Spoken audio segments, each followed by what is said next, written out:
umurii ga'eessummaa kutaa tokkoffaa.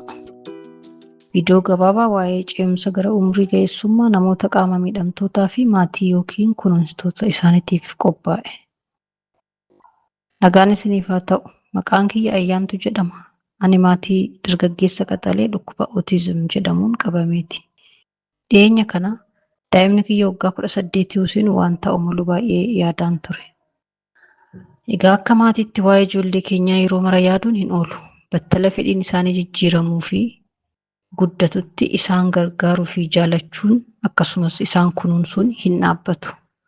Haa ta'u malee immoo akkuma guddachaa deemaniin wantootni akka tajaajila mana barnootaa, nageenya hawaasummaa, kenna tajaajila fayyaa, tajaajila seeraa fi deeggarsi diinagdee isaan barbaachisu yeroo isaan umurii ijoollummaarraa gara waggaa 18 ce'anitti ni jijjiirama. Umurii waggaa 18tti ijoolleen teenya ija seeraatiin ga'eessa jedhamu.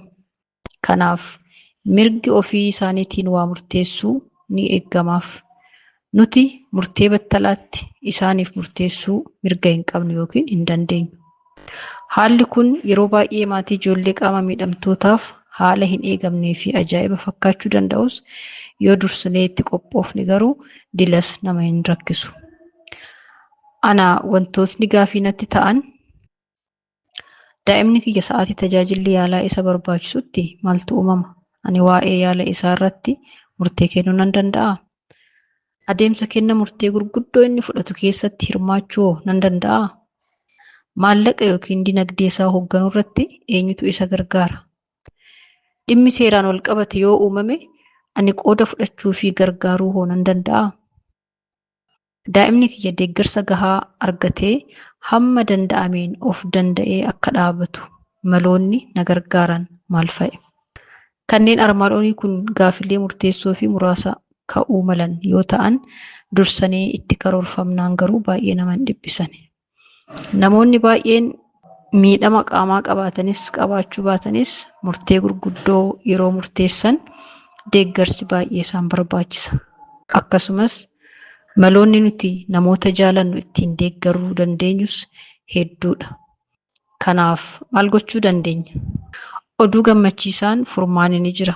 Mucaan kiyya adeemsa gara ga'eessummaatti guddatu keessatti maloota garaagaraa fayyadamuun deeggaruu, ofitti amanamummaa fi of danda'uu isaa mirkaneessuu nan danda'a.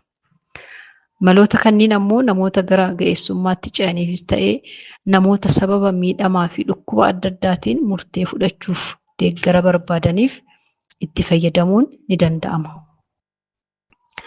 Wanti ijoon dursanii karoora nu barbaachisu gadi fageenyaan xiinxaluudha.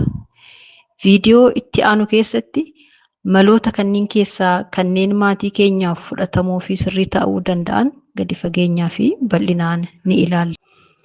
Mata dureewwan kan akka eegumsaa, murtee deeggarame, qajeelfamoota qabiyyee tajaajila fayyaa fi aangoo qaama seeraa irratti ni mari'anna. Tokkoon tokkoon hiikkaa isaanii wantoota ilaalamuu yookiin xiinxalamuu qabanii fi fakkeenyota gaggaarii wajjin gadi fageenyaan ni ilaalla. Wanti murteessaan qabxiiwwan ijoo kanneen daa'imman keenya waggaa 18 seenuu isaaniitiin dura itti yaadamuu qabu. Sababni isaa ijoolleen teenya baay'ee jaalannu qophii gahaa wajjin gara ga'eessummaatti ce'uu qabu waan ta'eef. Haala kana keessatti ammoo nuti isin waliin jirra. Karoora xiqqoo qopheeffachuudhaan ijoollee teessan jaalattan deeggarsa barbaachisu gochuudhaan gara ga'eessummaatti akka ce'an gochuu ni dandeessu. Viidiyoo itti aanuun wal arginaa.